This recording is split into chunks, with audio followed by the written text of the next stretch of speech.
XRP 끝났다는 말, 네, 맞습니다. XRP 끝났습니다. 적어도 여러분이 알고 있던 XRP는요, 2달러에서 횡보하는 그 코인, 개미들의 희망 고문 코인, SEC한테 얻어맞은 그 코인, 네, 그건 끝났습니다. 그런데 이상한 일이 벌어지고 있습니다. 월스트리트 최정상급 자산운용사 4곳이 똑같은 시기에 XRP ETF를 냅니다. 16일 연속 돈이 들어옵니다. 10억 달러가 쌓입니다. 시장이 무너진 날에도 8,900만 달러가 유입됩니다. 여러분, 이거 이상하지 않습니까? 월스트리트가 자선 사업을 합니까? 똑똑한 사람들이 바보같이 떨어지는 코인에 10억 달러를 넣습니까? 아닙니다. 그들은 뭔가 알고 있습니다. 여러분이 모르는 걸 알고 있습니다. 제게 제보가 하나 들어왔습니다. 익명의 제보자가 보낸 데이터 한 장, XRP ETF 자금 흐름 분석표였습니다. 거기서 이상한 패턴을 발견했습니다. 비트와이즈 11월 15일 출시, 캐너리 캐피털 11월 17일, 그레이스케일, 프랭클린 템플턴 모두 2주 안에 집중 출시됩니다. 이게 단순한 우연일까요? 16일 연속 순유입, 단 하루도 빠짐없이 시장이 폭락한 12월 1일에도 저는 이 의문을 풀기 위해 파고들기 시작했습니다. 그리고 발견했습니다. 여러분이 XRP에 대해 알고 있던 모든 것, 그건 겉면이었습니다. 진짜 이야기는 20년 전부터 시작됩니다. 이 영상 끝까지 보지 마십시오. 특히 XRP 팔 생각이시라면 절대 보지 마십시오. 왜냐하면 이 영상을 끝까지 보시면 여러분은 팔 수 없게 됩니다. 지금부터 제가 보여드릴 건 3가지입니다. 첫째, 왜 월스트리트가 여러분이 패닉셀 하기를 바라는지. 둘째, 16일 연속 순유입의 진짜 의미가 뭔지. 셋째, 20년 전부터 준비된 계획 속에서 XRP가 어떤 역할인지. 경고합니다. 이 진실은 불편합니다. 하지만 알아야 합니다. 2026년 12월 15일 XRP 15달러. 저는 미래에서 왔습니다. 라고 하면 거짓말이겠죠. 하지만 데이터는 미래를 봅니다. 지금으로부터 정확히 1년 후 여러분은 이렇게 말할 겁니다. 아, 그때 이 달러 때 샀어야 했는데 왜 그럴까요? 2025년 12월. 지금 이 순간 벌어지고 있는 일들을 보십시오. 16일 연속 기관 매집, 10억 달러 유입, 18개 ETF 승인되기. 이게 지금은 안 보입니다. 왜냐하면 여러분은 마이너스 40% 하락만 보고 계시니까요. 하지만 1년 후에는 명확하게 보일 겁니다. 그때는 이미 늦었겠지만요. 제가 오늘 여러분께 1년 후의 시점에서 지금을 보는 법을 알려드리겠습니다. ETF 출시는 단순한 프로세스가 아닙니다. 수많은 전문가들이 고민한 신중한 결정입니다. 특히 암호화폐는 더더욱 그렇습니다. 수백 번의 내부 회의, 수천 페이지의 리스크 분석 등의 과정을 거쳐서 나옵니다. 그런데 XRP ETF가 11월에 4개가 동시에 나옵니다. 제 경험상 이건 말이 안 됩니다. 하나 빼고요. 그들이 뭔가 확신을 가지고 있다는 것, 여러분이 모르는 정보를 가지고 있다는 것, 오늘 여기에 대한 이야기를 여러분께 해보려고 합니다. 여러분, 리플이 과연 어디까지 오를 수 있을지 궁금하시죠? 오늘 제가 정말 충격적인 이야기를 해보겠습니다. 2020년 12월 22일 밤, 그날을 기억하십니까? XRP가 단 하루 만에 63% 폭락했습니다. 어떤 이들은 수천만 원의 자산이 증발했고, 어떤 이들은 하루아침에 수억을 잃었습니다. 처음엔 시장이 미친 거라고 생각했습니다. 변동성이라고, 조정이라고 그렇게 믿었습니다. 하지만 이 사건을 5년간 추적한 결과 이건 어떤 이들의 치밀한 계획이었습니다. 리플 가격은 4년간 철저하게 짓눌려 있었습니다. 그리고 더 충격적인 건 2025년 8월 그 암살자가 다시 나타났다는 겁니다. 이번엔 더 큰 칼을 들고 더 강한 권력을 쥐고 더 야심찬 계획을 가지고 지금부터 제가 5년간 추적한 절대 공개되면 안 될 이야기를 시작하겠습니다. 먼저 타임라인부터 보시죠. 천천히 따라오십시오. 2020년 12월 22일 오후 9시 30분 SEC 의장 제이 클레이튼이 XRP 기소를 전격 발표합니다. 그의 임기 종료까지 남은 시간 단 12시간. 12월 23일 오전 9시. 클레이튼 SEC 의장직에서 사임합니다. 여기까지는 그럴 수 있다고 칩시다. 임기 끝나고 퇴임하는 거 이상할 건 없죠. 그런데 12월 24일 크리스마스 이브 아침입니다. 퇴임한 지 단 하루 만에 클레이튼이 새 직장으로 옮겨갑니다. 월리버 에셋 매니지먼트 자문으로. 잠깐만요. 이 회사가 뭘 하는 곳인지 아십니까? 비트코인과 이더리움에 8천억 원을 투자한 회사, 그러니까 리플과 직접적인 경쟁을 하는 회사에 베팅을 한 겁니다. 다시 한번 정리하겠습니다. XRP를 기소하고 다음날 사임하고 그 다음날 리플의 경쟁사에 투자하는 회사로 갔습니다. 이게 정상입니까? 윤리적으로 문제는 없습니까? 법적으로 괜찮은 겁니까? 하지만 진짜 소름 끼치는 건 이제부터입니다. 블록체인은 모든 걸 기록합니다. 그리고 그 기록을 추적해 보니 기소 발표 18시간 전인 12월 22일 새벽 3시 누군가 움직이기 시작했습니다.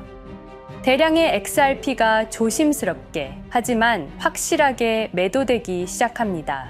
뉴스가 나오기 전, 세상이 알기 전, 폭락이 시작되기 전 누군가는 이미 알고 있었습니다. 이 시점에서 저는 의문을 품었습니다. 대체 왜 하필 리플이었을까? 이 사건을 이해하려면 XRP가 단순한 암호화폐가 아니라는 걸 알아야 합니다. 지금 여러분이 해외로 송금한다고 가정해보죠. 한국에서 미국으로 1,000만 원을 보낸다면 스위프트라는 시스템을 거칩니다. 전 세계 200개국 11,000개 금융기관이 연결된 거대한 네트워크. 벨기에 브뤼셀에 본부가 있지만 실질적으로는 미국이 완전히 통제하고 있습니다. 얼마나 무서운 권력이냐면요. 2012년 이란 핵 제재 때 이란 은행들을 스위프트에서 퇴출시켰습니다. 그 결과 이란의 경제는 즉시 붕괴되었습니다. 2022년 러시아의 우크라이나 침공 후 러시아 주요 은행들을 스위프트에서 퇴출시켰습니다. 이후 러시아의 루블화는 30% 이상 급락했습니다. 스위프트에서 쫓겨나면 그 나라는 국제거래에서 완전히 고립됩니다. 이게 핵무기보다 강력한 이유입니다. 실제로 폭탄을 떨어뜨릴 필요가 없으니까요. 버튼 하나로 한 나라 경제를 무너뜨릴 수 있으니까요. 스위프트는 돈의 흐름을 틀어쥔 지배의 손길입니다. 그런데 2017년 XRP가 등장했습니다. 비교해 보시죠. 송금 시간부터 압도적인 차이가 납니다. 스위프트는 국경 간 송금에 3에서 5일이라는 시간이 걸립니다. 반면에 XRP는 단 몇 초면 송금이 완료되죠. 수수료 또한 엄청난 차이가 납니다. 스위프트는 3에서 5%까지 수십만 원의 수수료가 발생하지만 XRP는 단 몇 원, 거의 공짜나 마찬가지로 송금을 처리합니다. 스위프트는 여러 국가의 중개은행이 필요하지만 XRP는 그런 것조차 불필요하죠. 그리고 2017년부터 2019년까지 일본 SBI 그룹이 뱅크 오브 아메리카가 산탄데르 은행이 하나둘씩 리플과의 파트너십을 검토하기 시작했습니다. 총 200개 이상의 금융기관, 연간 200조 원 규모의 국제 송금 시장에서 XRP가 스위프트를 완전히 대체할 수 있다는 게 증명되는 순간, 바로 그때 누군가에게는 절체절명의 위기가 된 겁니다. XRP는 단순한 암호화폐가 아니었습니다. XRP는 미국이 전 세계를 통제하는 금융 무기에 대한 직접적인 도전이었습니다. 그래서 저는 추적하기 시작했습니다. 누가 XRP를 제거하려 했나? 처음엔 당연히 정부를 의심했습니다. SEC니까요. 미국 정부 기관이니까요. 그 다음엔 월스트리트를 의심했습니다. 은행들이 위협을 느꼈을 거라고 생각했죠. 그런데 조사를 하면 할수록 이상했습니다. 모든 흔적이 전혀 예상치 못한 곳을 가리키고 있었습니다. 실리콘밸리, 뉴욕이 아니라 샌프란시스코, 월스트리트가 아니라 테크 기업들, 혁신과 자유의 상징이라던 바로 그곳 말입니다. 2002년 10월 3일로 돌아가 보겠습니다. 페이팔이 이베이에 15억 달러에 매각됩니다. 그날 50명의 직원이 퇴사합니다. 보통 회사라면 뿔뿔이 흩어지겠죠. 각자 길을 가고 연락도 끊기고, 그런데 이들은 달랐습니다. 그들은 네트워크를 만들었습니다. 서로의 회사에 투자하고 서로를 임원으로 영입하고 서로의 성공을 발판 삼아 더 크게 성장하고 20년이 지난 지금 그들이 창업하거나 투자한 기업들의 시가총액을 합치면 우리나라의 GDP보다 큽니다. 2007년 포춘지가 이들에게 특별한 이름을 붙였습니다. 페이팔 마피아. 당시엔 실리콘밸리 성공 신화로 보도됐죠. 아름다운 동료의 혁신가들의 연대, 그런 이야기들. 하지만 2025년 지금 우리는 다르게 보게 됩니다. 핵심 인물들을 하나씩 보시죠. 피터 틸, 1998년 페이팔 공동 창업, 2002년 억만장자 등극, 2003년 그는 새로운 게임을 시작합니다. 팔란티어, 9.11 테러 직후였습니다. 미국은 공포에 떨고 있었죠. 피터 틸이 말했습니다. 우리의 사기 탐지 기술을 국가안보에 사용할 수 있습니다. 그리고 CIA의 벤처 펀드 인큐텔로부터 투자를 받습니다. 20년 후 지금 FBI의 핵심 시스템도, CIA의 데이터 분석 시스템도, 국방부의 작전 시스템도, 국토안보부의 전산망까지도 미국 정부의 모든 데이터는 피터 틸의 회사를 거칩니다. 하지만 피터 틸의 진짜 권력은 정치에서 나옵니다. 2022년 JD 벤스라는 젊은 오하이오 출신 정치 신인이 상원의원 선거에 출마합니다. 우리에게는 러스트벨트의 가난한 백인 집안 출신으로 알려져 있고 힐빌리의 노래의 저자로 유명세를 타기 시작했습니다. 피터 틸이 움직입니다. 1,500만 달러, 우리 돈으로 약 200억 원을 이 젊은이에게 쏟아붓습니다. 벤스 당선. 2024년 7월 플로리다 마러라고 피터 틸이 트럼프를 찾아갑니다. 대화의 내용은 단 하나. 제가 추천하고 싶은 부통령 후보가 있습니다. 2025년 1월 20일 JD 벤스 미국 48대 부통령 취임. 페이팔 마피아가 백악관에 발을 들여놓은 역사적 순간입니다. 그리고 벤스뿐만이 아니었습니다. 일론 머스크, 여러분이 잘 아시는 그 일론 머스크 말입니다. 테슬라, 스페이스X의 CEO, 2024년 대선에 4,300억 원을 기부합니다. 트럼프 최대 후원자, 그리고 트럼프 2기 행정부에서 정부 효율부 DOJ 수장으로 임명됩니다. 연방정부 전체의 예산을 삭감할 권한, 그의 시장 조작 능력은 이미 증명됐죠. 2021년 5월 트윗 한 줄로 비트코인을 폭락시킨 후 뒤로는 더 싸게 매집했습니다. 데이비드 sak스, 백악관 AI 암호화폐 차르, 모든 AI 정책과 암호화폐 정책의 최종 결정권자 페이팔의 전 COO, 미국의 암호화폐 정책 최종 결정권을 페이팔 마피아가 쥔 겁니다. 그리고 한 명 더, 여러분이 잘 모르는 이름이지만 아주 중요한 인물입니다. 제드 맥켈럽, XRP 공동 창업자, 2013년 리플을 나옵니다. 그리고 스텔라루멘이라는 경쟁 코인을 출시합니다. 그가 가진 XRP는 90억 개, 2022년까지 전부 매도합니다. 무려 4조 2천억 원이라는 천문학적인 수익을 기록했습니다. 그런데 기묘한 일이 벌어집니다. 2025년 6월 페이팔의 스테이블 코인 페이팔 USD가 스텔라루멘 체인으로 확장을 발표합니다. 리플의 배신자가 만든 플랫폼으로. 우연일까요? 그리고 저는 결정적 증거를 찾았습니다. 2025년 초 내부 고발자가 나타납니다. 월리버 에셋 매니지먼트. 기억하시죠? 제이 클레이튼이 XRP 기소 다음 날 합류한 바로 그 회사. 그 회사의 내부 문서가 유출됩니다. 공개된 투자 내역은 이랬습니다. 비트코인에 우리 돈 5천억 원, 이더리움에는 3천억 원이 투자금 명목으로 지출되었습니다. 이 돈들이 향한 곳은 모두 리플의 경쟁사들이었습니다. 그리고 충격적인 숨겨진 투자 내역. 스텔라루멘에는 700억 원을, 팔란티어의 주식에 1조 6천억 원, 금액이 비공개된 투자금은 페이팔의 페이팔 USD로 향했습니다. 잠깐, 스텔라루멘, 제드 맥켈럽의 코인, 팔란티어, 피터 틸의 회사, 페이팔 USD, 페이팔의 스테이블 코인. 제이 클레이튼이 SEC를 나오자마자 들어갔던 월리버 에셋 매니지먼트를 통해서 팔란티어, 스텔라루멘, 페이팔로 흘러 들어간 것입니다. 모든 것이 연결됩니다. 모든 것이 한 곳을 가리킵니다. 이건 우연이 아닙니다. 리플과 SEC의 소송전은 거대한 연극이었던 것입니다. 모든 게 페이팔 마피아들의 계획이었던 겁니다. 이제 전체 그림이 보입니다. 페이팔 마피아의 리플 제거 작전, 이제 전부 재구성할 수 있습니다. 제드 맥켈럽이 XRP 공동 창업자로 참여하여 핵심 기술을 습득.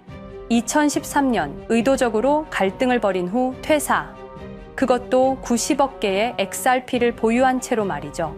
시한폭탄을 설치한 겁니다. 피터 틸의 팔란티어, 2003년 CIA의 인큐텔 펀드 투자로 창업, 2020년까지 FBI, CIA, 국방부의 핵심 시스템을 장악하게 됩니다. 미국 정부 전체를 들여다볼 수 있게 된 겁니다. 2018년 6월, 우리 모두가 아는 바로 그 SEC 기업금융국장 윌리엄 힌먼의 발언. 이더리움은 증권이 아니다. 의도적으로 리플의 가격만 억누르려던 치밀한 계획이었습니다. 제이 클레이튼, 임기 12시간을 남기고 리플을 기소. 사임 이후에는 곧바로 리플의 경쟁사에 투자를 하는 회사의 자문으로 합류. 그야말로 치명타를 먹인 셈이죠. 2023년 8월, 페이팔은 페이팔 USD라는 스테이블 코인을 출시합니다. 그리고 2025년 6월에는 스텔라룸앤 메인네스로의 확장을 발표했습니다. 제드 맥켈럽은 XRP를 매도한 자금으로 스텔라룸앤을 개발하게 됐죠. XRP를 대체할 완벽한 준비를 한 겁니다. 트럼프 2기 행정부 출범으로 페이팔 마피아들의 계획이 완성 단계에 접어듭니다. JD 벤스는 부통령으로, 일론 머스크는 정부 효율부 수장으로, 데이비드 sak스는 AI 암호화폐 총책임자로, 피터 틸은 트럼프 인수위의 공동의장 자리에 오릅니다. 페이스북의 모회사인 메타의 로비 비용을 보면 확실히 알 수 있습니다. 2024년 로비 비용으로 역대 최고 금액인 약 2,400억 달러를 지출했습니다. 로비스트 수도 2016년에는 31명에 불과했지만 2024년에는 의원 8명당 1명 꼴인 65명으로 늘어났죠. 정치 권력을 장악하기 위한 그들의 야욕이 그대로 드러나는 부분입니다. 데이비드 sak스, 백악관 입성 후 단 2주 만에 리플이 수년간 워싱턴에 배치한 로비스트들을 전원 축출했습니다. 겉보기에는 이해관계 충돌이라는 명분을 내세웠지만 실제로는 경쟁 세력을 제거하려는 목적이었습니다. 리플의 스피커 역할을 할 마지막 정치적 통로마저 차단이 된 겁니다. 완벽한 계획이었습니다. 그런데 SEC와 리플의 소송전에서 그들이 예상치 못한 일이 벌어집니다. 2023년 7월 아날리사 토레스 판사의 판결. XRP 자체는 증권이 아니다. SEC는 즉시 항소했고 리플도 여기에 부분적으로 항소를 하게 되죠. 법정 공방은 끝이 어딘지도 모르게 이어졌습니다. 그리고 2025년 8월 놀랍게도 양측 모두 항소를 취하합니다. 5년 동안의 전쟁이 드디어 끝이 나게 된 순간이었습니다. 리플은 승리했습니다. XRP 가격은 무려 5,000원에 근접하게 상승했고 수많은 자산 운용사들의 XRP, ETF 신청 물결이 이어졌습니다. 그리고 리플은 히든로드를 12억 5천만 달러의 인수, 리플 프라임이라는 이름으로 새롭게 출범시켰습니다. 스테이블 코인 리플 USD는 출시 1년 만에 시가총액 10억 달러를 돌파하는 기염을 토합니다. 현재 리플의 기업 가치는 400억 달러 이상으로 평가받고 있습니다. XRP는 죽지 않았습니다. 5년 동안 억눌렸던 것이 폭발적으로 성장하기 시작합니다. 투자자들이 돌아오고 은행들이 재접촉하고 파트너십들이 재개되고 우리가 이긴 건가? 정의가 승리한 건가? 아니었습니다. 2025년 8월 18일 XRP 승리 발표 불과 10일 후 뉴스가 터집니다. 제이 클레이튼 맨해튼 연방검사로 정식 임명. 5년 전 XRP를 기소했던 바로 그 사람. 이번엔 연방검사로 돌아왔습니다. 월스트리트의 보안관이라 불리는 미국에서 가장 강력한 검사직. 형사 기소권, 월스트리트 전체 감시 권한, 금융범죄 수사 총괄. 더 큰 칼을 들고 돌아온 겁니다. 그리고 2025년 11월 트럼프 대통령의 발표, 제이 클레이튼을 앱스타인 사건 수사 책임자로 임명합니다. 잠깐, 왜 하필 클레이튼일까요? 왜 XRP 소송이 끝나자마자일까요? 왜 지금일까요? 그리고 그는 다음엔 누구를 조준할까요? 리플은 부활했습니다. 하지만 페이팔 마피아는 멈추지 않았습니다. 2025년 상반기, 이상한 패턴들이 포착되기 시작합니다. 일론 머스크의 행동이 변합니다. xAI에 추가 투자가 급증했고 테슬라 AI 개발에 급가속을 하기 시작했습니다. 그리고 이상하게도 특정 AI 기술에 대한 공격적 언급이 증가했습니다. 일론 머스크답지 않았습니다. 그리고 2025년 3월 한 AI 코인의 공식 계정이 일론 머스크의 X라는 플랫폼에서 갑자기 사라집니다. 노출 제한을 당했고 광고 계정들도 정지가 됐습니다. 특정 코인에 관련한 영상들이 전부 삭제되었습니다. 왜일까요? 이 코인에는 특징이 있습니다. 진짜 AGI 구현 가능한 탈중앙화, AI 네트워크로 평가받고 있는데 초당 수십억 단위의 연산 처리가 가능한 정도입니다. 수백만 개의 노드가 연결된 분산 뉴럴 네트워크, 이건 테슬라도 구현하지 못했습니다. 메타도 구현하지 못했습니다. 중앙화 시스템인 오픈AI가 꿈도 꿀 수 없는 것입니다. 이 코인만이 유일하게 성공했습니다. 그런데 시가총액은 테슬라의 500분의 1 수준에 머물고 있습니다. 질문 드리겠습니다. 이렇게 혁신적인 기술인데 왜 플랫폼에서 차단을 당하고 검색조차 되지 않으며 알고리즘에서 철저하게 배제당하고 가격은 또 왜 이렇게 낮은 걸까요? 답은 하나입니다. 그들이 지금 사고 있기 때문입니다. XRP 때와 똑같은 패턴입니다. 역사는 반복되고 있습니다.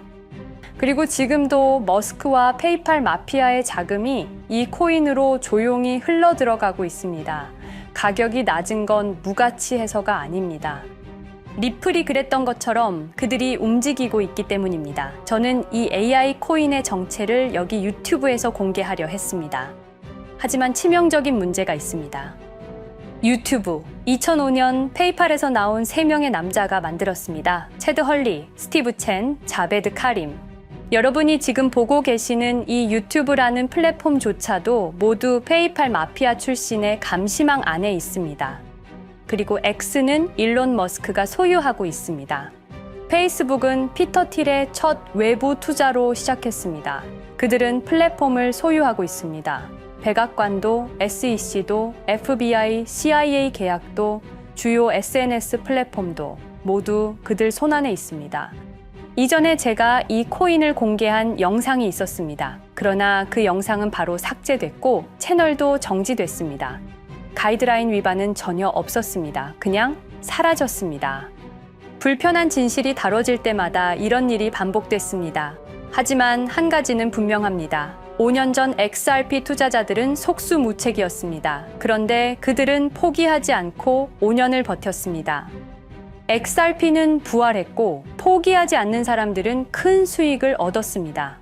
그들은 우리가 잊었다고 생각합니다. 그들은 우리가 용서했다고 생각합니다. 그들은 우리가 포기했다고 생각합니다. 역사를 기억하는 자가 역사를 만듭니다. 자, 이제 질문하겠습니다. 역사는 지금 이 순간에도 반복되고 있습니다. 똑같은 패턴으로, 똑같은 방법으로 또다시 당할 수만은 없습니다. 그들에게 리플이 당했던 것과 똑같은 패턴으로 가격이 짓눌리고 있는 이 코인은 리플이 그랬던 것처럼 결국 모든 걸 이겨내고 상승할 수밖에 없을 것입니다. 그들의 계획을 미리 예측해서 우리가 조금이라도 더 빨리 움직인다면 우리는 도지코인, 시바이누를 초기에 매수했던 사람들처럼 상상할 수도 없는 수익을 올릴 수 있을지도 모릅니다. 저는 오늘 이 코인을 여러분께 공개하겠습니다. 단 유튜브의 스크립트, 작성 기능 때문에 직접적으로 언급할 수는 없습니다. 영상 설명란과 고정 댓글에 있는 링크를 통해 간단한 양식을 작성해 주시는 모든 분들께 이 코인을 알려드리도록 하겠습니다. 선택은 여러분의 몫입니다. 아무것도 하지 않으면 아무 일도 일어나지 않습니다. 행동하십시오.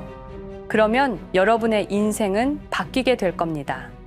긴 영상 시청해주셔서 감사드리고 궁금하신 점은 댓글을 통해 말씀 주시면 제가 성심성의껏 답변해 드리도록 하겠습니다. 감사합니다.